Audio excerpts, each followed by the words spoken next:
Hello, friends. Welcome to the Nexus Podcast. I'm your host, James Dice. Each week, I fire questions at the leaders of the smart buildings industry to try to figure out where we're headed and how we can get there faster without all the marketing fluff. I'm pushing my learning to the limit, and I'm so glad to have you here following along.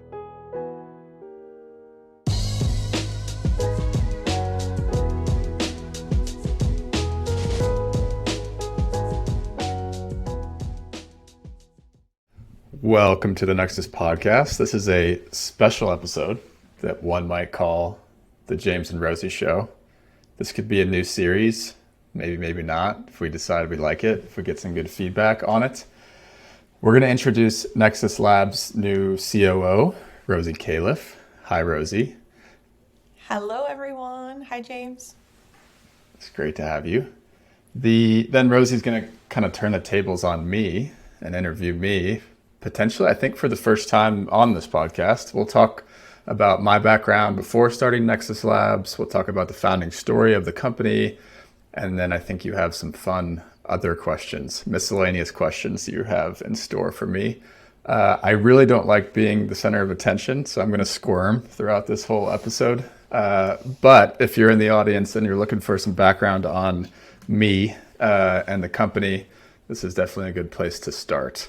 But we're going to start with Rosy first. And I thought we'd start with a new icebreaker question. I'm still sort of searching for the beginning icebreaker question for this show. But we'll start with this one. Rosy, if you could create a billboard that the whole smart building industry would see, what would it say on it? Such a hard question. There are so many things that come to mind, but I will have to steal one of the Nexus style billboards. And that is the Got IDL ? And James, maybe you could tell us quickly. I believe one of our Nexus Pro members designed a shirt that has that on it. Is that right? And then you actually ended up making it? Yeah, so we posted our first shirt on our Pro member chat room, and Brian Vaughn of Cushman Wakefield responded and said, that's a cool design, but how about this one? And he had photoshopped his own design, and it said Got IDL, just like in the same font as the old Got Milk campaign. And if you're in another country, we realized yesterday that if you're in Australia or Europe or Asia, you might not have had the Got Milk campaign growing up, so you might not understand, but Got IDL is in reference to the Got Milk commercials of our childhood, with the milk mustaches on all the celebrities and everything like that. I love it. That's awesome. Yeah, that would be my billboard. So we'll put the links to these t-shirts in the show notes. We have a Got IDL t-shirt that I will be wearing at the AHR Expo coming up. All right, that's a great billboard. I agree. Let's start with a little bit of your background, Rosy. How did you get here? You're now working at Nexus Labs in the smart buildings industry. You weren't always in the smart buildings industry. How'd you get here? Yeah, it's an interesting story. So my first kind of gig in life, I'm an entrepreneur by background. So I started a company. It was in a completely different space. It was a kids company, all about getting kids off technology, interestingly enough, and doing things in the real world. I started with my sister. We ended up going on Shark Tank for the idea. We got investment, we grew the company, and then it got acquired years later. And then I kind of jumped into the VC world, started another company, and I've just been always loving, what's new, what's interesting. I love entrepreneurship. And then I joined a IoT startup, and that's kind of how I met James and Nexus and got into the smart building world. So that was sort of my first foray into it. And I've been hooked ever since. And now, obviously, with Nexus, just more in that world and have really loved getting to know it and understanding all the gaps and the opportunities within it. You breezed right over the whole Shark Tank thing. Can you just tell the story of Shark Tank and Rosy real quick? Yeah, sure. So I went on Shark Tank when I had just graduated college. So I had started the company while I was still a senior in college, and I got accepted into an accelerator at the same time. And I was running, the company and also finishing up my undergrad degree. interestingly enough, I got a 4.0 that year. I was so busy, but it was just such a interesting lesson that I carried with me, that when you're so busy, you don't have time to procrastinate, and so you really prioritize everything. And so we started that company. It sort of took off, and then we landed on Shark Tank it was such a process. I don't know if listeners know, but it's kind of like the American Idol of the entrepreneurship world. So you apply, thousands of people apply from all over the world, and it's a whole process. And you still don't know if you're ever going to actually air. You don't know if you're going to make it. So you work on this for months and months, and it takes time away from you building your company, and you're not sure. It's kind of a gamble. And so we did all of that. And even when you go to Hollywood to actually film, you still don't know if you're going to air, because not every single company that films in front of the sharks actually airs on television. And the reason being is, if every single company, why wouldn't you invest in every company? Because they're going to get obviously a spike in sales, right, from the 8 million viewers. So you would probably invest more, frequently, because, there's going to be a bump. And so you could take advantage of that as an investor. And so not all the companies end up airing. So you just don't know this whole thing, if it's even going to work out. You just have to have faith and believe that it will. Shark Tank was an incredible experience. We ended up raising money from Kevin O'Leary. It was very dramatic. I won't ruin it for folks that haven't watched our episode, but the company name is Surprise Ride, if you want to look it up. But we went on there. We got an offer from Robert. We didn't take it right away. He got really upset, as Robert often does, and we left the tank without an offer. So, we were so sad and we're disappointed. And then we, felt like it was for the best. So we continued to raise funding outside of Shark Tank. We grew the company, and then Shark Tank reached out to us and wanted to do an update on the company and on us. So they came to DC, which is where I'm located, and filmed an update on us. And then Kevin O'Leary, Mr. Wonderful, surprised us. And it was a real surprise. We had no idea. Everyone says you two are such good actors, but we were not acting. He literally called us and said, "Hey, I'm here. I'm in DC. I'd like to come by." And they were filming an update, but we didn't know he was coming. And then he came and made us an offer, and then we partnered with him. So fun. Super cool. All right. So you came into Smart Buildings, and I guess with joining Nexus, it's your second company in Smart Buildings.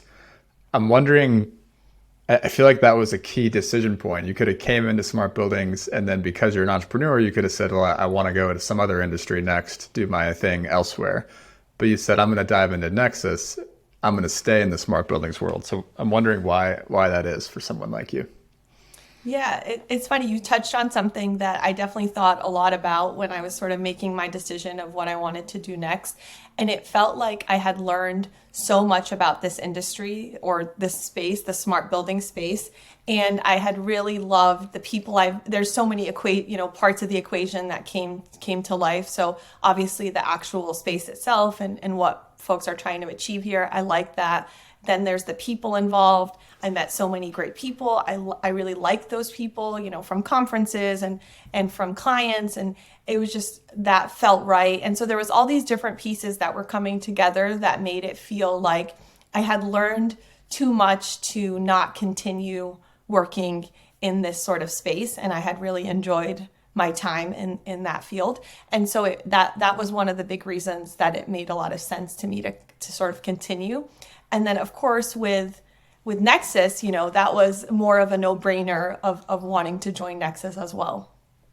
Yeah. Can you talk a little bit more about that? Why you think that was a no-brainer? Why you decided to join us here? Join me, I guess.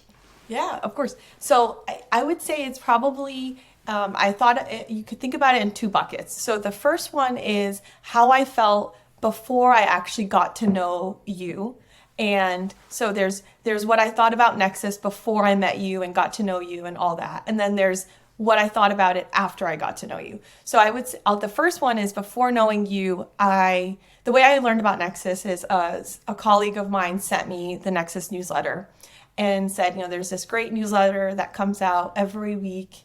part of this bigger platform all about smart buildings, brings together a lot of cool, smart people. It's modern. There's nothing like it. And so as I was learning about Nexus, I became a pro member right away. As soon as I read the newsletter, I wanted to be a pro member and join the community. And I just felt like there was something here because no one else is doing anything like this. And I'm a big trend spotter, so I love spotting trends. I love to kind of figure out what's the next big thing. I think of it as a superpower of mine. So it comes in handy when I'm investing. It comes in handy as I'm making life decisions. I always think of, what's that next thing. And so I remember telling my husband about Nexus way before I met James or anything like that, and just told him, this is so there's something here, there's something really interesting, and there's like a sort of magic that's happening within this community that no one else is doing, and no one else is seeing this opportunity in the way that this founder has done and has created Nexus. And so that was before I met you. And so I knew there was something here. I knew this was needed. As someone who was in the smart building space, I was praying for something like a Nexus. And then so when I learned about Nexus, it was like, oh, this is it. This is what I've been wanting. I've been wanting a platform to educate myself. I've been wanting a platform to connect with other like-minded people. It just brought together all those things that were at the forefront of my thinking. And then I got to know you, right? And so that was a whole other dimension because I didn't know you before. And so when I met you, I instantly felt like there was something about you that was special. And, that made me want to be part of your sphere and what you're working on and what you're building. I wanted to help you build that. And so even before I officially joined Nexus, you and I were always talking and we were always connecting. We were always finding ways for us to, collaborate, just even in the mind space of talking about ideas and brainstorming. And I loved that. It was always so seamless. It was always so easy to talk to you. And I loved how you were approaching building Nexus. So it was a little bit of before I knew there was a secret sauce, and then I met you and got to know you, and that secret sauce concept even got bigger and bigger. Brilliant. This is the part where I get uncomfortable. I know. I love when you get uncomfortable. It's my favorite thing. Well, we have built a special bond very quickly. And thank you for joining. Thank you for coming into the community. It's been very fun so far. And I'd say, just to add to what you said, you have done an amazing job. How long have you been in the industry? 2 years? A year and a half? Yeah, it's almost 2 years now. Or yeah, something like that. One of the things I've been surprised about working with you for this is our 4th week, 3.5 weeks, is like your technical understanding of the industry is like beyond your years, which is a breath of fresh air for me as a technical person. I don't feel like I have to explain a ton to you, which is awesome. Really, really, really cool. And part of that is we've been developing this partner program together. And I thought we would use this, maybe take a few minutes to go a little bit deeper into it from your perspective as a marketer. Can you talk a little bit about what is the partner program, at least in its initial offering? We actually don't know where this is going to go, right? Because we're kind of developing this for the first time. We're sort of innovating this concept. What is it right now for people? Yeah, so the partner program right now is kind of twofold, two main components. The first one is a partner hub, which is kind of an ecosystem of all the partners. They'll live in this hub that will be a new part of our website. You'll go on there, as a buyer, you're looking for, occupancy. You need to buy something that will help you sort of meet that need of yours. You can click into occupancy, see the vendors there, which are our partners that meet the Nexus standard, that, we've vetted, we've talked to those founders and those folks there and explore that technology further. So that's one kind of aspect of it, which is the partner hub. The second aspect is the content piece. And so that looks like Nexus will be creating content on a number of categories that include, asset management, energy management, occupancy, all the different kind of components that make this whole ecosystem work. So we will be creating content on those. And that looks like once a quarter, we'll have different pieces of content, long form, thoughtfully curated content on these different categories. Yeah, so these partners are basically signing up to be a part of that ecosystem and make sure that some of this content gets produced and help us in doing that. It's innovative. Maybe you could talk about why it's innovative. Why is this concept new to, content production, but also new to all the marketers out there that we're asking them to buy into this new concept, but they really haven't seen something like this before. Right. Yeah. So as James and I were developing this whole concept, it was obviously a lot of challenges of trying to figure out, what has been currently happening in the industry and how can we take and build on that and make it better. And so I think one of the big reasons why it's so innovative is because this is vetted vendors. So if you right now, come on and you want to be a partner of ours, we're going to vet you. So not just anyone can be a partner. And I think that as a first step is different than what's out there. Usually, right, if you pay, you can play. And that's how it works. And that's a first kind of distinction of what's different about us. The second one is that the content piece itself is super interesting, right? It's actually researched content. So it's not just salesy material. We're going to be doing the research ourselves. So if a vendor comes and tells us, I do these things super, super well, we're going to ask the hard questions. We're going to find out, do they actually do those things really well, right? And so I think those two things are creating an ecosystem for a buyer, like a building owner, that can come on and really feel like they are supported. They're getting these recommendations, they're seeing these partners, they're seeing this vendor hub, they're reading the content, they're not being sold to, they are, we're there to support them, right? And so I think all of those pieces make it really interesting and not like anything I've seen done before in this industry or in really any other industry. Totally. And so you come from a marketing background, you were chief marketing officer directly before this role. When you're thinking about selling this concept to other marketers, why do you feel like, I've heard you say this is a no-brainer before, like you would have bought this immediately in your old role. Why do you think that is? Yeah, I definitely think it's a no-brainer, and we have designed it in a way where it feels that way for anyone, right down to what we're charging for it. So it's a affordable price for an early stage startup all the way to a Series D company. Everyone can sort of afford this. So that was an important thing. But the reason I think it's a no-brainer is because as marketers, usually the things that are available to us are very salesy types of content. So, you'll read an article or you'll get an award that says, you're the best building technology out there. And the way that company got that award is they paid for it.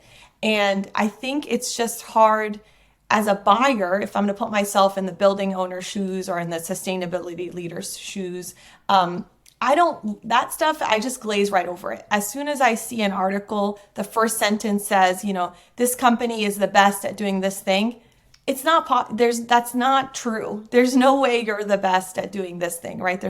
You might be the best at this particular use case, but so it just kind of it gives me, I just glaze right over it, I guess, as a buyer. And so what I think is really interesting about this way of seeing the world is we're giving you content that you can literally take and send to your sales team, and they can share it with customers, they can share it with prospective customers, because it's unbiased, it's well-researched. They're going to actually learn something from this article that we're putting together versus just learning that you're the best because you said you're the best. So I think all those things, it really creates a system or kind of an ecosystem where people are getting credible content, they're getting credible sources, they're seeing our partner hub. We're trying to really keep that integrity as part of our core value of this whole partner program, and I haven't seen that a lot in other places. Yeah. And I think the last thing I wanted to point out so far, just like reflecting on this experience, being super transparent, is I've been super excited about the trust that people, so how many partners do we have on board already? There's probably 5, something like that. So this thing does not exist yet. And yet people trust us enough to sign up for this thing based on this idea. So I think we should say thank you to all of our early adopters that have jumped onto this program. Because I think once it launches and people see it, everyone's going to want to be a part of it. But we've had people that are, already said, we want in. We haven't seen it yet. It's just a bulleted list in an email at this point to those people. Yeah. And they're like, all right, we trust you guys. Go build this thing. So it's been fun. And just to add to that, what I've been saying to the partners, the early adopters, in full transparency, I've been saying, I thank you for trusting in us. And you have our word that we will make sure that this is exactly what you want it to be. And it will never be, a salesy piece of content. It will never be these things. And I think just them knowing that we have their best interest at heart, it has created such a great equilibrium of everyone feeling like we're on the same page. Amazing. All right, let's turn the tables. This is the part where I get nervous. Ooh. I get very nervous to be interviewed. But yeah, you take it away. What do you want to ask me? Okay, great. Well, thank you for your questions, and they were fun to answer. I thought I could also start with some fun questions for you, and I'll just kick it off with some rapid fire questions, and then we can jump into the more in-depth ones. So my first question for you is, you're always posting photos or sharing stories of you snowboarding, and we know you do that. We know you love doing that. We know you're an avid runner and you play soccer. You used to play soccer even in college. So I thought it would be fun for you to maybe share with us what is a hobby or an interest of yours that we don't know about you, that we wouldn't expect even. Totally. I think the first one I'd share that I think you just learned this about me today, is I've done quite a few silent meditation retreats. So there's a retreat center here in Colorado that I've been to a few times. I went there for a 10-day silent retreat one time, and I actually left after 7. I had to go to an event that I didn't want to skip. I didn't leave because I hated the voice inside my head, the voice inside my head was difficult, but I left because I had planned to leave. So I've done a 7-day retreat, and I've done a couple different 3 and maybe 5-day retreats elsewhere as well. I have had a more dedicated meditation practice than I have right now in the past. But I'm definitely trying to get back to where I was before all the time. Awesome. That's such a good one.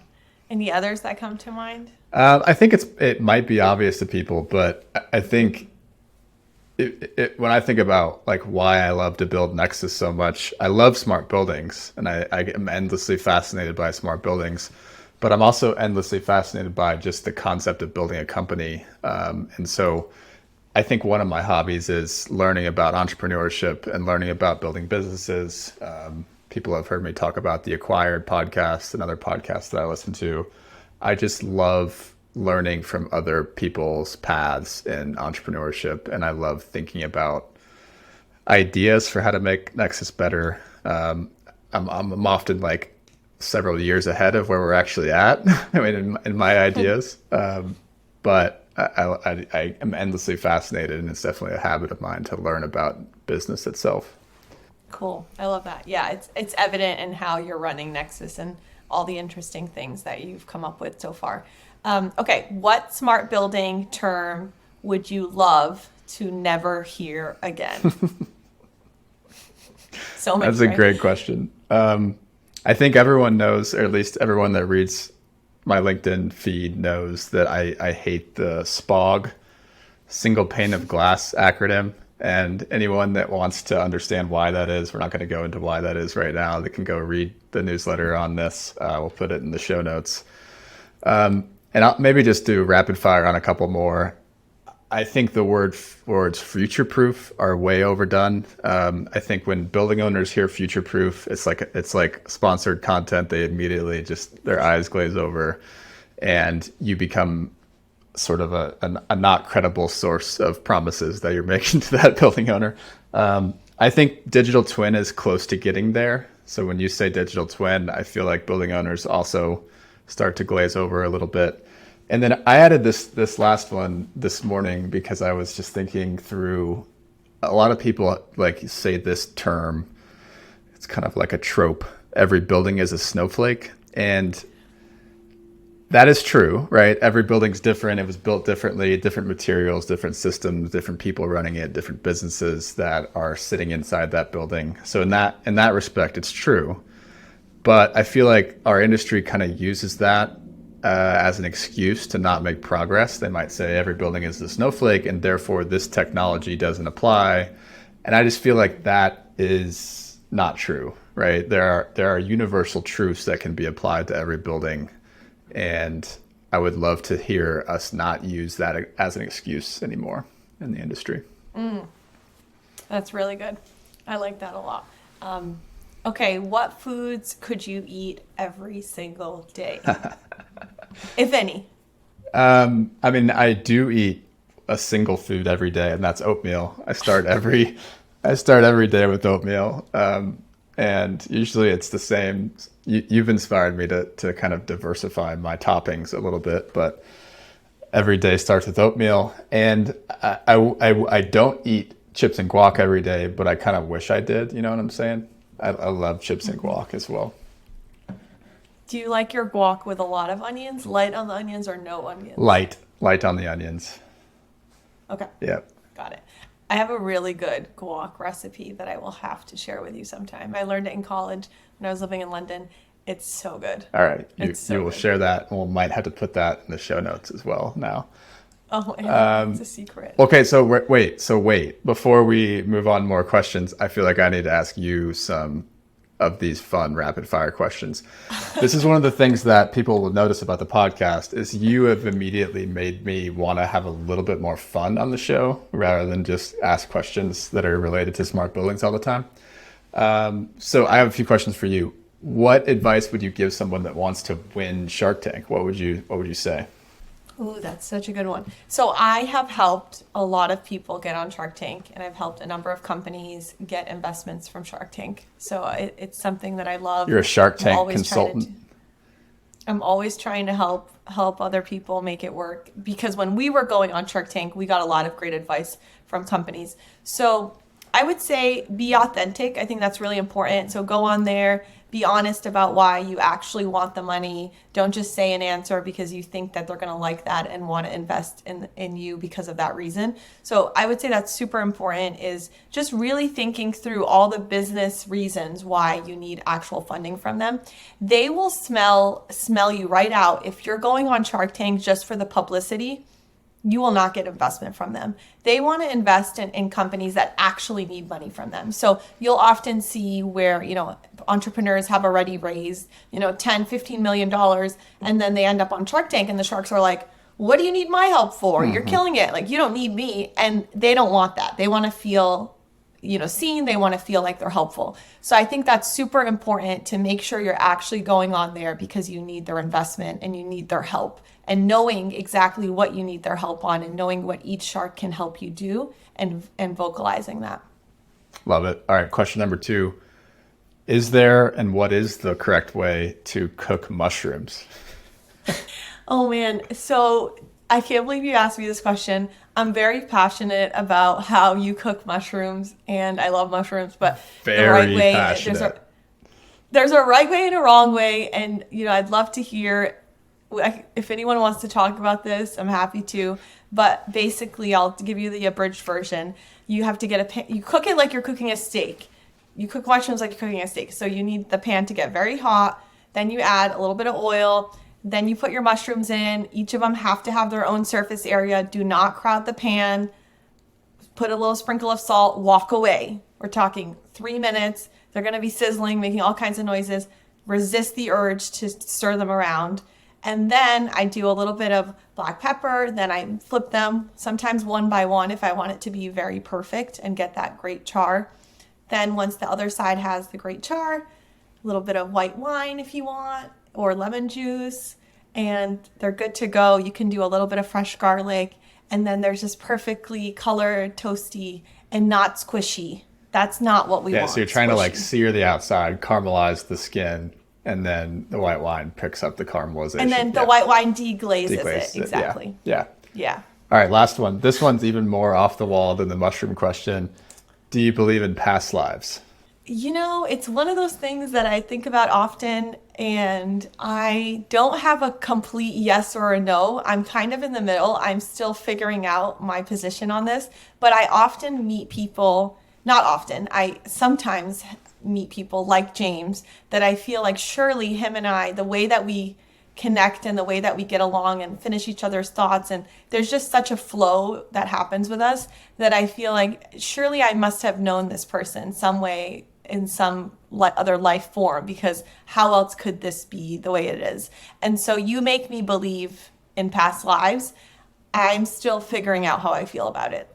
I feel the exact same way. I'm a very Really? science-based person. Me too, right? And yeah. so, but when I meet someone like you, my wife's the same way. We meet each other. It's like, oh, this person, like we go deep. And how do we figure that out, right? How is it Right. that we go deep like this so quickly? So Right. Exactly. Such good questions. Thank you for putting me in the hot seat. Now it's back on you. I tried to dodge it. I tried to get it off me for a second. I know, and it worked, and now we're back. So obviously, listeners know a lot about you, but I don't think they know kind of what led you into the smart building industry. So I'd love if you could take us back a little bit to some of those early moments of how you got into this world. Yeah. I'm an engineer. I started as a mechanical engineering student in college in St. Louis. I took a sustainable energy class my senior year, and that was probably the bug that I got bit by. I didn't even know that I wanted to work in buildings at that point. I had had a few internships that were basically like AutoCAD jockeying, you might call it. So I wasn't enthused about buildings until I took the sustainable energy course, and it kind of, semester long course, it kind of gave a broad overview of all types of clean energy, all types of clean tech in a way. So I'm super grateful for that professor for teaching that course. During that course, they had guest speakers, and this woman came in. Her name's Ann Hill. She was I don't remember, she was a VP at a local mechanical contractor that her family had started as a family business called Murphy Company. They're in St. Louis and Denver and Fort Collins now. She basically wanted to come in and talk about energy efficiency in buildings. So she came in, gave a talk, and that was like the second bug I got bit by. I was like, oh, like I had experience in buildings. I knew what mechanical systems looked like. And now there's this, kind of like decarbonization, or that's what we call it now. But back then it was kind of like a, climate mission that it had to it as well. So she hired me right after school. I started in their design build group, so designing HVAC systems, mostly like small retrofits. And then she started within Murphy Company, she started an energy retrofit and retro commissioning group within Murphy Company. And then they actually spun it out and rebranded as its own thing, and they called it M360. And I really spent like several years at the beginning of my career focusing on energy modeling, project development for energy retrofits, measurement and verification. And really that's like the beginning of me becoming like a true nerd, honestly. I loved all of the technical side of that. A few years into this, I don't remember how this exactly started, but somebody brought in the concept of it not really being about the project. We were making money off of projects. Often contractors, that's how they make their money, right? We were making money off of projects, but someone at some point realized, hey, this isn't really about the project, it's about the ongoing performance. And the idea of using FDD software to monitor the buildings after we did the retrofit, I got super like obsessed with this idea, like obsessed. And I became like the team's go-to person on how we're going to use FDD. And I was still pretty early in my career, but it really felt like something that was like going to be my thing for a long time. And so a few years later, I joined, they shut down M360. M360 no longer exists. They They let go like half the team, and the rest of us basically left and went to other places. I realized that I wanted to do that. I didn't want to stay at the company because if they weren't going to do that, then I had to go, basically. So a few years later, I joined a consulting firm, and they were just starting down the FDD journey. They were just like getting started with analytics software. And so I really had the opportunity to kind of decide and sort of design how they build out their services and how they integrated FDD into their existing services. So I created a monitoring-based commissioning offering, a subscription offering, created a utility data monitoring offering, and we were serving healthcare systems throughout Illinois, Missouri, Kansas, Chicago area, and universities. Mostly those were our kind of bread and butter, big campuses. And from there, we realized that it wasn't just about the analytics, it was also about controls. And so that's when I started getting into designing and consulting on control systems. Fast forward, yada, yada, yada, and eventually ended up at NREL. And NREL hired me to basically be one of the internal subject matter experts on analytics software for the whole government. Basically, the way that NREL works is they have a commissioning group. It's not all research. I didn't do very much research. We were basically a consultant, an internal consultant to the government. So GSA would hire us, FEMP hired us, the Navy hired us, and we were like an expert that anybody in the government could sort of rely on. And so as part of that, I kind of extended my, sort of expertise on, they call it energy management information systems. EMIS, but basically the same thing as I had been doing for a really long time. And then at that time, Nexus became my side gig. And so I started working on Nexus while I was at NREL, and then eventually Nexus grew into the full-time thing. Cool. I didn't know that when you were at NREL, you were consulting all different kind of departments or areas of the government. That's super interesting. Yeah. And so like FEMP was writing a guide for all federal agencies to use analytics software. And so I wrote that guide. And then like the Navy, they were deploying Sky Foundry out into the entire portfolio for the Navy. And so we helped them with that deployment. So it was a bunch of different, kind of the same projects I was doing in the private sector, but just doing it for different government agencies. That's awesome. And what was your least favorite part of that work that you were doing over those, number of years? Yeah, I'll tell you, it wasn't site visits. I love site visits. Site visits are one of my favorite parts. I love like doing audits. I love mechanical rooms, and I actually really miss it. So it's something I hope to get back to soon. Like if we start to think about doing case studies and things like that, I want to get back in some mechanical rooms. But I think the least favorite parts, I felt like that there was basically basic education that I felt like was missing. When we talk about our foundations course, we talk about helping people get it, and I'm using get it in air quotes here. Yeah. People getting it is sort of the first prerequisite to walking down a smart buildings path.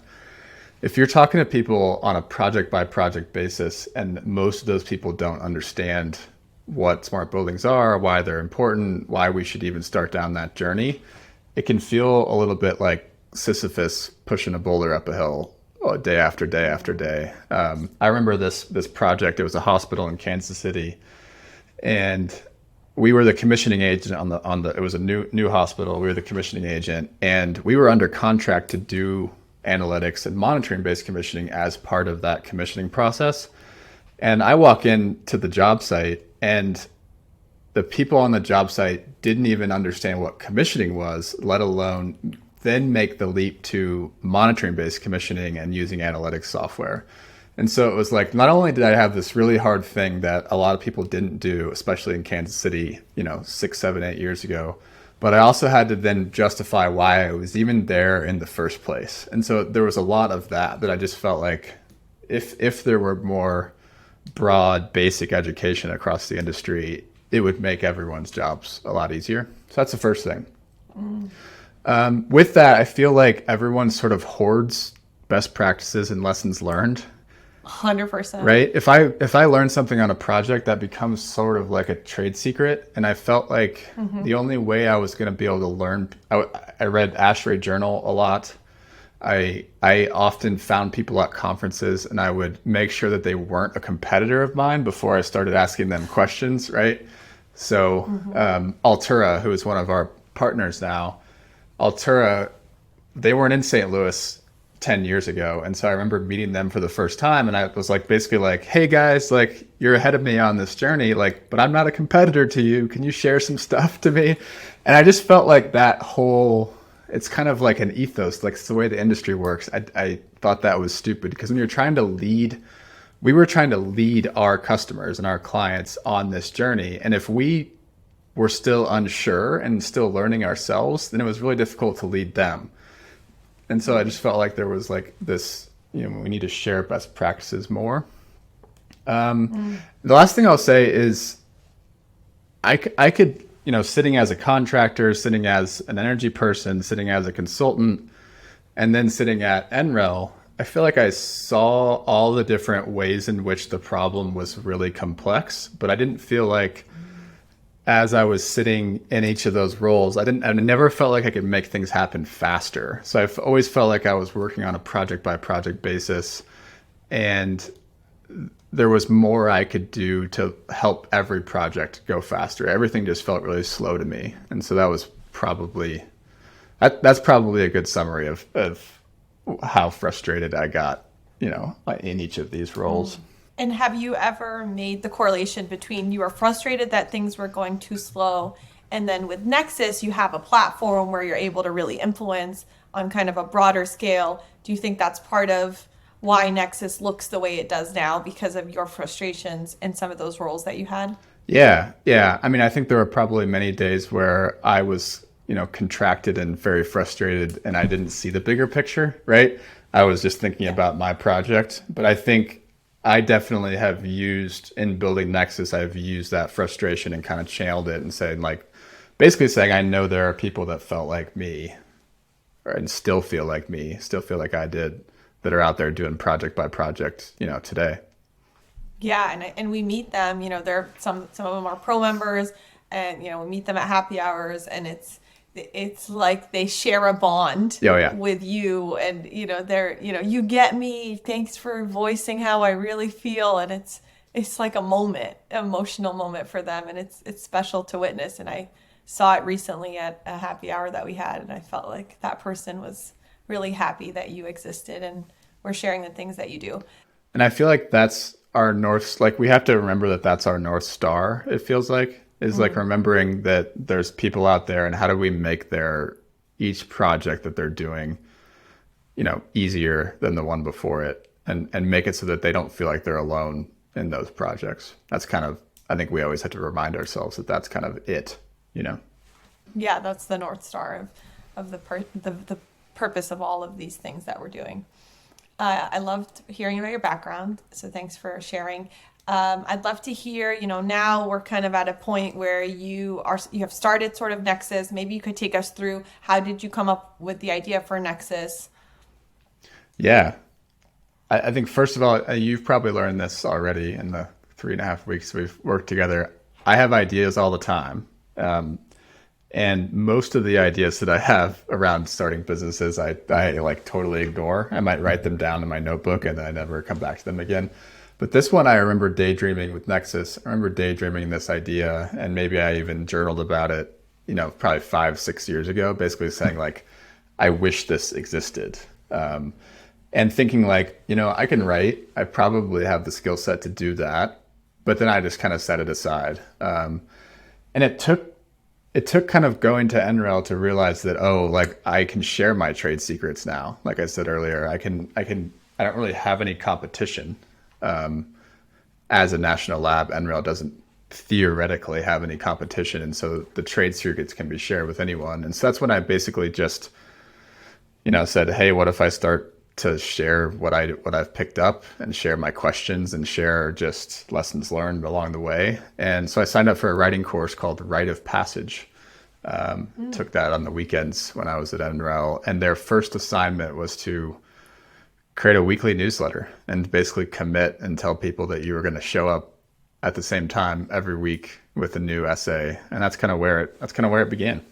Wow. What if you hadn't taken that course? It was really helpful because I was so nervous, and it allowed me to say to people, hey, I'm taking this writing course, and their assignment was to create a newsletter. So it kind of made it so it was like, hey, they're telling me to do this thing, because I don't know that I would have had the confidence to basically say, like, because who wants to hear from, this was my internal voice in my head. Who wants to hear from me? Who wants to hear from me every week even, right? Right. Yes. And so I was able to say, like, hey, I just took this writing course. My assignment was this. Do you want to subscribe? That was an easier ask than, someone like me who's shy and doesn't want to be the center of attention. So, which is so ironic. I'm sure people must think that you like being the center of attention. Engineers don't want to be, I think all the engineers out there are going to identify with, I think facility managers are the same way. We don't want to be the center of attention. We don't want to stick our noses out, and we don't want to say that, like, my ideas are better than the group's ideas. It's just not something that is in the engineer's ethos, right? True. So what did the early days of Nexus look like versus now? Ooh, that's a really good question. I think the first thing is very obvious if someone's listening to this, in that you're now here. So that's a really great thing, because there was 3 years where I was basically alone on this thing. Felt like I was on an island and no one really understood me, right? Just kind of doing this all alone. And that's not to say that there haven't been people that have helped out along the way. And obviously everyone in our community makes me feel like I'm, part of the community as well. But, it's a different place being on this side of Nexus. Now that you're here, you probably understand that. And then the early days, like there were two phases of early days, I'd say. So when I was on the side, doing it on the side at NREL, there was a lot of long days. Luckily, it was during COVID, right? So I was up to, by the time I quit at NREL, I was working about 40 hours a week on Nexus and about 40 hours a week for NREL. And so it led to some burnout. So I'd say that was like phase one. And as you've discovered, I've had to kind of set some hard boundaries around, let's not burn James out again. So I can kind of do this for the long term. I think another one is just kind of feeling around in the dark. I feel like at the beginning, and really up until very recently, I don't feel like I really understood what this thing was, like where it's headed. What is what is Nexus, and what are we actually building here? And it really has been a process of, like, each individual step has made sense. So, like, once the newsletter became a thing, the podcast was a good idea, right? Once the podcast became a thing, the community, the pro community was a good idea. And so each individual step has made sense, but I didn't really have a clear sense of, like, okay, where's this thing headed to, right? Whereas now I think, like, in the process of bringing you on board, I feel like I now have a clear sense of, like, what this is going to be. And I can kind of, like, see it in more detail than I had before around what this is going to be 5 years from now, even. I think the last one I'd say is that, I did a lot of consulting. I think people ask me all the time, like, is Nexus full time? Like, how do you make this work? Is this a real business? And the reason it was able to be a real business at the beginning is because I just did a lot of consulting so that I could pay myself, right? And it's only really been less than a year, which is crazy to think. It's only been less than a year where Nexus has been a full-time thing. So now this company, which is crazy to say, employs me and it employs you and other part-time people, but, like, that's only been true for, like, a little under a year. So that's definitely changed a lot. So cool. I'd love to, they ask this a lot of entrepreneurs and founders, was there a moment, what was the moment when you felt like you actually had something here? And was it a moment? Was it a series of moments? So I'd love to hear from you what that looks like for you in starting Nexus. Yeah, I don't think there was one moment. I think it's definitely been a series of moments. So if I think back to like, I told a story around the newsletter. When I first started sharing the newsletter, I didn't have any LinkedIn followers. I didn't really have like a network to share it with. So I just started like DMing people on LinkedIn, like, hey, I just started this newsletter. And it was probably like that for several months. But then at one point, I remember it kind of starting to grow on its own, right? It wasn't like I was out there DMing people and then they would sign up. It was like I didn't DM people and 5, 10 people would sign up in a week. And I was like, oh, people are actually sharing this and talking about it outside of, my own conversations. So that was probably the first one. And then when I started the Nexus Pro community, 50 people joined and paid in month one. And I just remember thinking like, holy shit, like how is that possible and how did that happen? And yeah, I think there's been things like that throughout the whole journey here. And then really, I'd say I still question whether I actually have something. I think people might not realize that, right? But it's still definitely a question in the back of my mind, like really culminating in you joining. Like, I think I've told you, like, is she really going to join? Like, that was in the back of my head. Like, why would she really want to join this little thing? That's awesome. It's an unfolding series of moments, I'd say. I think that the way that you feel, that last bit that you shared, helps as a founder. It's good to feel that way because it helps you continuously question everything you're doing and make sure, am I creating services and products and things that people actually want to read? Am I, serving them and always having them as the North Star? So it's obvious that that's how you feel. And I think it shows in how you handle Nexus and the community and whatnot. So I actually like that you feel that way. Some might call it anxiety, but you can channel the anxiety into a good thing. Yes, definitely. Okay, let's switch it up a little. What is or what has been the most surprising part? I love surprises of starting Nexus. Oh man, I think really the people that I've attracted. So I think I'm a different sort of engineer in that I'm not totally introverted, right? I'm definitely introverted in that I feel like the thing I want to spend my time doing is sort of deep work on my own a lot of times. But I think people give me energy too. And I love connecting with people and developing relationships with people.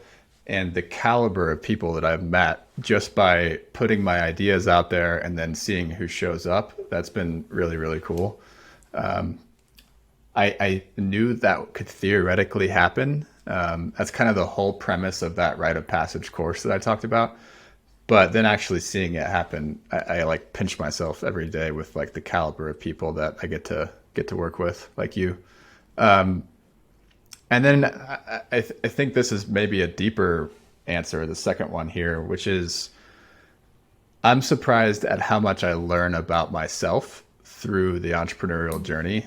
I feel like there are tons and tons of ways in which growing this company shows me the ways in which I need to grow as a person all the time. Like weekly, maybe even daily, on a daily basis. It's really kind of intertwined with my own spiritual path.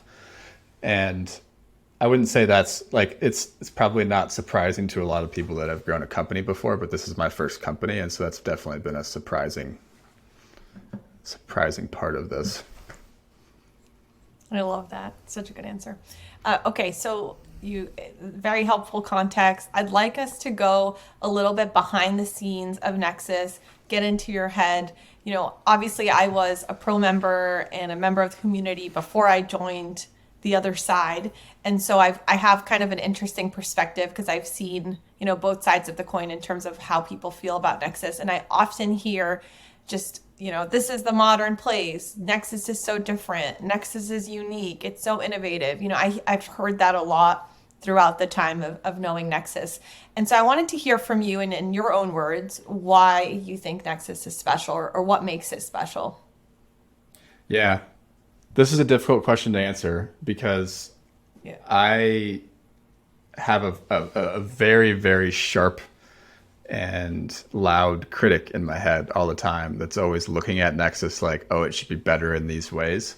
So I always feel like there's ways in which we could do a better job. I could do a better job at doing these things. But I think I have a list here, and I posted this list on LinkedIn, really talking about how I feel like the media companies in our industry should be different. But I was really talking about like, these are the things that I want to lean into for us, right? The first one is deeper content. And it's not just deeper content, it's deeper content created by the practitioners of this technology, right? So nothing against journalists, right? But like, this isn't a journalist that's writing, fact-based articles, right? It's really about people that are actually doing this, telling their stories, and really getting below the surface. We say cutting through the fluff a lot. I don't know where that came from, but that's been around since almost the beginning. Basically, like, I'm sick of the marketing fluff. Let's get through it. Let's call out the buzzwords. Let's get below the surface a little bit. Second one I'd say is, and when I get through this list, you should tell me if this is accurate, right? Coming into this. And maybe the audience can tell us whether this is accurate too. This is like Nexus's best self is what I'm describing here. But Okay.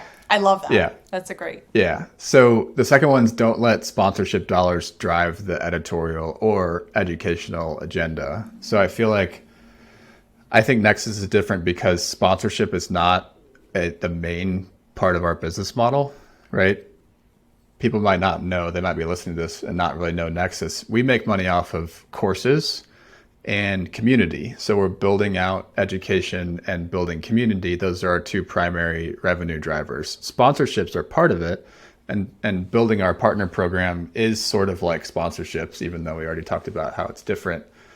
But it's not the main way in which we exist as a company. And I think that was a design decision from the beginning that I think lets us make different decisions than other media companies are able to make, that are 100%, driven by sponsorship dollars from vendors, right? On the flip side, though, we don't want to do what I heard someone say this one time at a conference. They felt like they were getting put in timeout because they were a technology vendor, right? There's like a vendor pen over there and the vendors can't come out of their pen, right? And from the very beginning, you can look back at the history of the podcast, 100 and plus episodes. We have elevated the voices of technology vendors from the beginning, and not because they were paying us, right? But because I believe that those are the people that are innovating. They have a lot to say. If they can put aside the sales messages, they can say and point a picture like, here's our technology, here's how it works, here's how it might work for building owners. And I feel like there's two sides that we need to sort of promote. We need to promote what do the building owners want, and we need to promote what can the technology vendors do. And we can't silence either side of that. We need both.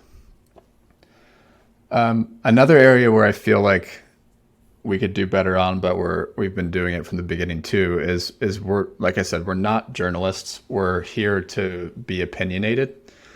And what that means is like, there's a path that we're all working towards here. And if we're doing a good job of listening to our community, we should be able to synthesize and sort of paint that roadmap for people. And we're starting to do this more and more. We did this with our Nexus lore white paper last year in 2022. Really say like, okay, what are the ways in which we all agree here about how smart building should be done? And I don't feel like a lot of people do that enough in terms of, let's be opinionated on how this industry should transform. And I think what that means sometimes is that we at Nexus are not actually as independent as people sort of want us to be. Like, I think we have opinions about, like, if we meet, the 5 vendors in the industry that are the best at this category, I don't believe that we should say like, well, there's actually 100 vendors that do this. No, we should probably point people towards the 5 best ones that we've evaluated. So I think we'll probably lean into that more, like you said, with the partner program, that we're actually not as independent as maybe a journalist might be. we're not going to promote ideas that don't line up with that roadmap that we have, decided is the best way forward. Last one I'd say is that I think that we're different in that I've tried to, and we'll do better at this in the future, try to find voices in the industry that are a little bit less well known, and promote them and let them, speak, give them speaking spots, and really interviewing people, because I feel like we need new voices. We need diverse voices. One example is Rachel Kennedy, who's been on the podcast before. We can link to her episode. She's, 5-6 years out of school, and she has, for the last 3 years, run our foundations course with me. She helped create it. She's been there from the beginning. She's a rock star, and I just felt like once I met her, she should be in front of more people and be in more of a leadership position. And I think we're going to continue to do that as we build the company. And I hope that remains part of our sort of ethos. Those are all so good. You hit on this in one of your answers, but I'd love to kind of hear from you if you can share, how the smart building industry has sort of been operating and versus how you like it to be, or the Nexus perspective on that. Yeah. And before you answer, I think that this is the thing for Nexus. I think that this is super interesting, and it hits on even why I joined Nexus, or why I think this whole, smart building space is so interesting. It's this piece. Yeah, and this is also what I find myself, if people want, like I spoke at Green Build last fall. It's all about green buildings, but I found myself going back to this message with basically what the green building community needs to know about smart buildings. This is kind of the message. And I keep bringing it up because I feel like more people should jump on this bandwagon with us, right? And we're going to be talking about it a lot at the AHR Expo next week as well. Well, by the time this gets published, it will be last week. But we'll link to the Nexus Lore slide deck and white paper in the show notes here. I think it's important to point out that I didn't make this up, right? So this came about, I think it was like we were on Nexus podcast like 125 by the point that we started, producing this sort of roadmap for our industry. It wasn't developed like, in my home office, right? It was developed by talking to all these people, right? So I think the first thing to point out, right, and sort of thinking about the industry's history is the siloed systems, right? So if we think about a building's technology architecture, most of the time it's a bunch of different siloed systems that all have their own unique purpose, different inputs and outputs, different key stakeholders that are used to interacting with that system, different life safety functions, yada, yada, yada. So we're talking about HVAC, lighting control systems, access control systems. They all have their own separate stacks of technology, often overlapping with each other. So the same components, just in different stacks. And what we've realized, I think, as an industry is that building owners need a lot more than what those siloed systems are capable of. So there's a big gap between, we talk about decarbonization, we talk about indoor air quality, we talk about the experience of the occupant. These siloed systems aren't capable of enabling that level of performance that building owners need. So that's really that gap is like the main thing that we talk about here, right? If there was one thing, one nugget, it's that gap.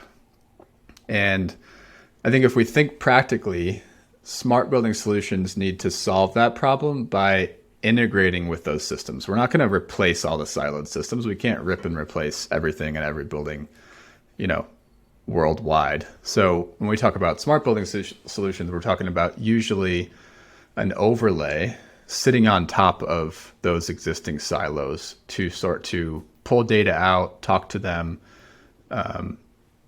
and then really start to combine systems together to knock down those silos, right? And we're almost up to what you might call like phase one of the industry, which is really, we have a bunch of overlays I heard Comley from Enertiv, he talked about one of their clients having 50 different technology systems across their 50 building portfolio, right? And so some people call this point solution spaghetti, right? Where you have all these different, software and hardware systems sort of interconnected together in an ad hoc way. And you have all these different user interfaces, all these different products to log into, basically creating a ton more silos than we started out with, right? And so I think the phase we're entering into now is sort of reaction to that, which is instead of all these vertical solutions getting put up next to each other into more silos, we're talking about the future being more of a horizontal architecture where building owners are not anymore buying all these redundant layers, redundant stacks from all these different vendors. They want to start to buy applications that share a common infrastructure, right? So, we've talked about this on the podcast with Google. We've talked about the podcast with Allianz. We've talked about, I think a lot of leading building owners are sort of heading in this direction. And the layers of the stack, when we talk about horizontal, we're talking about building up from the baseline of the building, which is all of the devices in the building are at the bottom of the horizontal architecture. And then we're layering on the infrastructure for starting to connect with those systems, right? So the next layer up is the network layer. And then the data layer, or the IDL, the GOT IDL layer.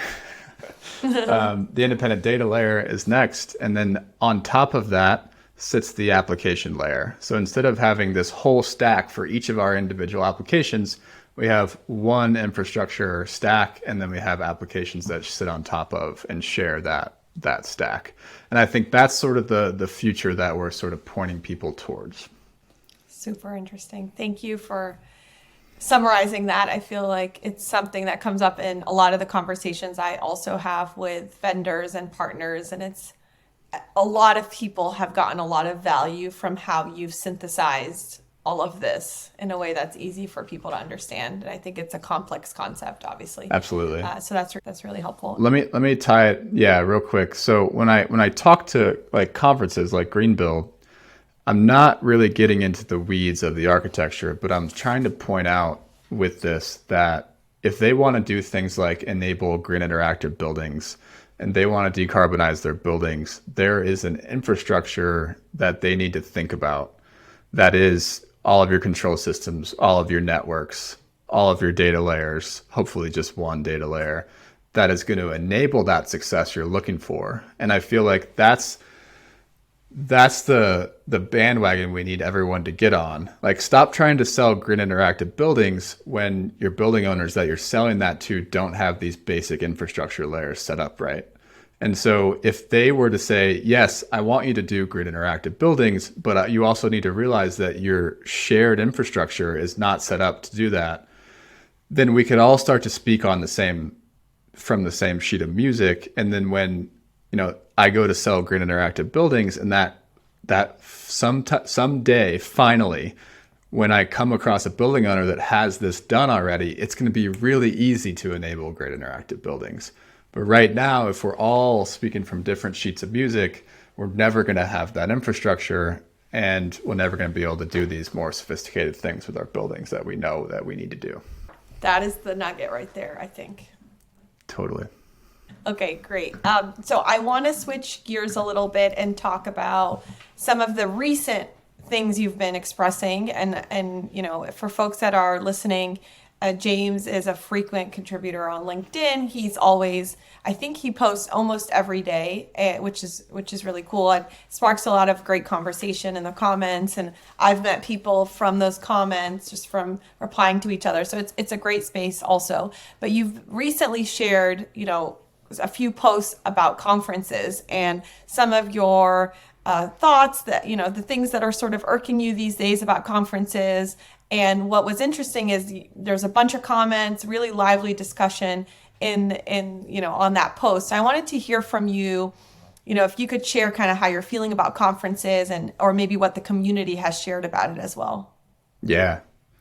I think a lot of this got started when we started to make our calendar for the year. Like, what conferences are we going to go to? And I started to get this sort of sinking feeling in my gut, like, oh, now I have to like picture myself going to these conferences again. And I think there are a lot of people that sort of feel like, because I've heard from them, people that are technical that want to go learn something at a conference. I think there are a lot of people like me that are a bit frustrated. And I'm not talking about really in the individual conference. I'm not picking on anyone. It's really more in general. But I don't want to take this negative, but I think it's important to like sort of point out these things. I think the first one, and by the way, we have several posts that a lot of other people have weighed in on. I'm going to try to synthesize those thoughts here. The first one is diversity is a pretty big problem. Drew DePriest, who's one of our members, really valued member of the Nexus community, he did a study, it's just like his own study during 2020, where he looked at all speaking slots across real estate tech sort of focused events, and he found that only 13.3% of those slots were women, which is insane. Let's just like call it what it is. And that's really cool that he did that. We can kind of dig up his link to show people. And so I think part of that is gender diversity, part of it is racial diversity, and part of it is just diversity of ideas, right? People that haven't historically gotten speaking slots. I feel like conferences should go out of their way to sort of find those new voices. I think it's imperative that they do so. And I think one of the ways we men that get invited, I get invited to a lot of different panels. I get invited to speak at a lot of different conferences. I think men need to push back on this a little more.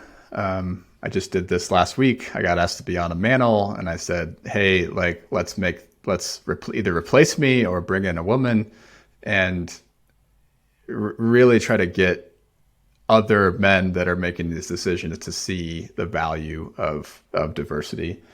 And I think I'd go as far as to say that like I don't think there should be any more men only panels in the industry.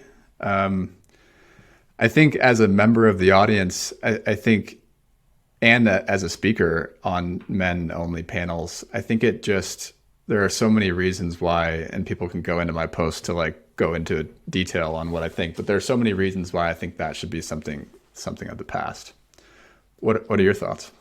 I think that other industries have sort of gotten this already and have been very aware of it and are careful of it and are not, and try to solve for it and have solved for it. But I think this particular industry, in terms of the smart building space, is still figuring this out, and is still in the early stages of making that not a thing anymore. But if you look at, if you go to a startup conference, it's unlikely that you'll find a panel of just men. Like it's not as much of a thing, or some other ones. But I think in general, all industries are, moving towards having more diversity in general. Yeah, like when I went to Greenbuild and I went to Verge in the fall, those are a little bit outside the smart building sphere. They have more like smart buildings as a topic in this broader umbrella of topics. Both of those conferences did a really good job on diversity. I think when you look, like, this is a place where the actual real estate tech focused conferences need to do a better job. Yeah, and I think some folks will say, let's just base it off of merit, and that should be the only focus. That's what we're looking for. And while I definitely agree with that, of course, we want to have speakers of a high caliber, because as a person in the audience, I want to be learning something. So of course, that goes without saying. But I think if you just don't create those opportunities for those other types of people, it's just perpetuating a never-ending cycle, right? And so at some point, someone has to sort of break the cycle so that it can continue from there and grow to a different place. So absolutely. Yeah, I love your position on that, and more people need to approach it in the way that you do. Thanks. Yeah, love that. So next is depth. Well, actually, before we move on from that, I think we should talk a little bit about what we're going to do at Nexus in this category. We're just kind of in the early stages of implementing this, but I think this is a little bit of a challenge to the other sort of media companies out there. I think the bare minimum we can do is set targets. And Drew and I were kind of going back and forth in the comments on LinkedIn about this, but it feels like each of these organizations, us included, should have a diversity target that we're trying to hit. We should publish where we're at on that, our progress towards hitting those targets. And then we're going to do a couple more things that we'll announce here in the next couple of months. But I think those, doesn't that feel like just like a basic level of expectation? If you care about this thing, which a lot of them are saying that they care about it, why not publish your goals? Why not publish your progress towards those goals? Yeah, that seems like a great first step. And right now we're collecting the data to be able to figure out where we're at. I don't know that I'm going to love where we're at once we collect the data, but that's kind of the first step in doing it. Yeah. The next thing I feel like is conferences. This is kind of what I was hitting at with the technical members of the audience like me. A lot of us feel like the conferences lack depth. And I think I've talked to a lot of like actual practitioners that have stopped showing up to conferences. A couple people commented this. A couple people have just said that when we're talking to them, like, hey, am I going to see you at XYZ conference next week? We just hear back like, no, I'm not going because, and I think it's not worth their time. The people that are out there doing projects, the conferences need to make it worth those people's time to get off of that project. And with that, you have to learn something. Like you have to teach those people something. And I think a lot of times conferences sort of cater to the least common denominator in a way. They cater to the beginners. And I believe in teaching beginners. Like that's what our entire course is all about, teaching beginners. That's very, very important. But I feel like you alienate the practitioners when you have every conference that's just like repeating the same basic things over and over again. And yeah, I think there's a lot that we could go into there. But maybe I'll just give a little bit of a rapid fire on some other ideas that people had. We had Tim Guiderman said, the audience attention and engagement sucks these days. So this is kind of calling out the audience rather than the conference people. That's a good one. That's a great, not something you always think about. He's right. Yeah, when you're up on stage and you see the tops of people's heads because they're buried in their phone somewhere, it's like, why are you here? Why did you come to this conference? Why did I take my own time to prepare this panel and this presentation for you if you're going to be in your email? 100%. It's a little bit infuriating. I think people need to realize that like a lot of people that are up on stage are spending their own time when they could be working on their business. They're donating their time a lot of times to be up on that stage. And I think we could pay them a little bit more respect. A lot of people said pay to play and keeping vendors in timeout. We've talked about that a little bit. But I think this is just a business model thing for conferences. I don't know what they should do here because if they're built on sponsorships and selling speaker slots, I'm not sure that they can do a whole lot, but I think that brings down the quality of the content.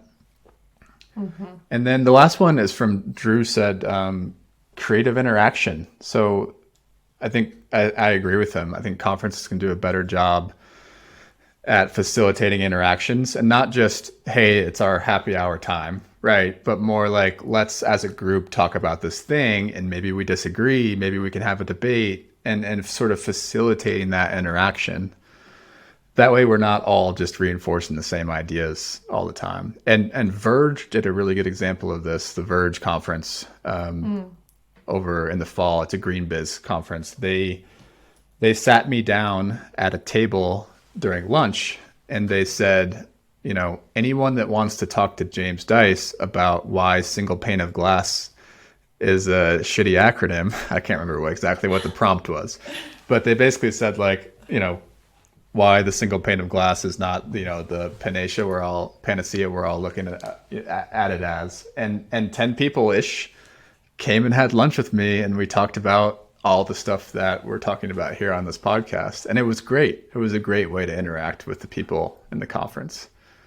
So those are some ideas. And I think a lot of people are asking us, is there a Nexus conference that's going to happen? Yeah, I was just, you read my mind. You read my mind, literally. I think these are good ideas. But I think you and I both sort of respect how much work it is to put on a conference. And so we do all you conference organizers, we do respect you and respect the work that it takes to do a conference. but it might be something, if none of them change, that we are forced to do in the future. So we want to create a space that people like us want to be. And I can't say I feel that way right now about a lot of the conferences. Yeah. And I think we hear that all the time. And I think maybe the first or the way that we can sort of get our feet wet is, hosting a day at one of the conferences that a lot of us usually attend, making it like a Nexus day. And, James and I can hours and hours figure out exactly how it'll be the best that it can be, taking in all this feedback and all these suggestions. I think we could probably handle doing that, but I don't know if having a whole conference right now is the right next step. Yeah. I think the challenging part of that, and we've talked to some conference organizers about this, the challenging part of that is it's got to be worth our time to make these conferences better. And I think a lot of the conferences kind of treat us like we're going to come and show up and do a lot of work for free. And that's a place that we're kind of stuck right now, I'd say, is we have to figure out what makes sense for us in that department. So that's our conference update for anyone that's wondering. That's good. Everyone was wondering, I'm sure. So, we touch on so many different things. I think as a listener, you're probably wondering what's next. What do we have to look forward to in 2023 for Nexus? So maybe James, you could give us some of the highlight reels of what to expect. Yeah, absolutely. I wrote about this in the first newsletter of the year, and we can link to that. I'll kind of share some of that, but a little bit of new stuff as well. Generally, I think with you coming on board, you're taking a lot of the operations, sales, marketing stuff that we're kind of a yin and yang in that way, in that you can take a lot of stuff off my plate that I shouldn't have been doing anyways. And it allowed me to sort of put a lot more time into content. I think you and I are also like creative thought partners a little bit. And so we'll be, just by the fact that you're on the team, I think we'll be improving the way that we do things, like improving the podcasts, improving the pro membership community, improving the consistency, and then really just the diversity of thought on the content that we're already doing. So just basically getting better, I think. We've talked about the partner program. I think the partner program is going to drive deeper content. So we're really going to, work with these partners that come on board to find the best stories of the best projects that they're working on and their best customers, right? And dig into, can we create case studies on those? Can we create ongoing columns? Can we create white papers on the best practices with that particular partner in particular category? I think that's going to be really fun. And then finally, we're going to create this creator program. I think we have 42 applications at this point of people that would love to contribute to what we're doing. And I think that's a really, really amazing. We started that a little bit already, where we've had other people come on the podcast, like Joe and Jean and other Joe and Mandy. We're going to do that more and more. We've started an access control column with Lee Odess, which is great. We mentioned Drew DePriest. He's going to be coming soon too. So we're going to have creators come on board that are going to be sort of diversifying the voices on this platform. And then finally, courses. So we have one course right now, our foundations course, focused on kind of helping beginners start to think strategically about smart buildings. And we're going to do more courses, more topics. One of the things I'm excited about creating soon is an awareness level course. So a course for someone that is sort of on the periphery of the industry, that can understand in a couple hours why smart buildings and how they work and that kind of thing. So that if you think about like a condo board member, right? Why should that condo building get more intelligent, right? Something for them to absorb in a few hours that gets them sort of down the path. And like I said earlier, make more people sort of get it, So that's kind of where we're headed. Do you think we can do all that like next week? I think tomorrow, we'll just block out the whole day. Oh man, it was so much to look forward to. This has been so interesting. Before we sort of wrap up here, I wanted to ask you, is there anything else you want to share with our listeners that you didn't have a chance to? I think that was a lot. Was. In a good way, in a good way. So I think we should probably make this into a series, and we'll probably have more thoughts at the next episode. Cool. That sounds good. So before you go, I want to ask you a very James question. So I'll just throw it back at you. Is there a book or a podcast or a TV show that you've been loving lately that has made an impact on you? This is hilarious coming from you because I feel like I send you like 3 podcast episodes every weekend. You do. It's amazing. I don't know how you have the time to listen to them, but then I said that to you this weekend and you told me, well, I had a 2-hour run and then I had a 2-hour drive. And then it made sense of how you can do it. Yeah. Yeah. I spent 5 hours in the car this weekend and I had, spent over 3 hours total running. And so, you can consume some podcasts in that time. I think the one I'll share, and I want to hear your carve out too. The one I'll share, and it's one I sent you this weekend, which is Brene Brown's podcast. She's got one on Spotify called Unlocking Us. And the last couple episodes before she sort of leaves Spotify are really good, talking about how people can live big in their life.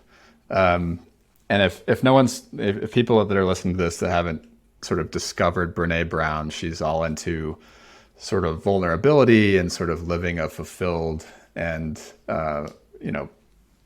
a life full of sort of happiness, and kind of walking down your own spiritual path. And she talks about living big, which is setting boundaries so you can live in your integrity and be generous. And I feel like that really resonated with me. And she did an episode on that sort of framework. So I'll share that if anyone needs help setting boundaries in their life, they might want to check that out. Okay, that's a good one. I will share mine. A tough one. There's so many. I feel like you are, if I could list you as a carve-out, you'd be a carve-out, but I'm not. That's not my answer.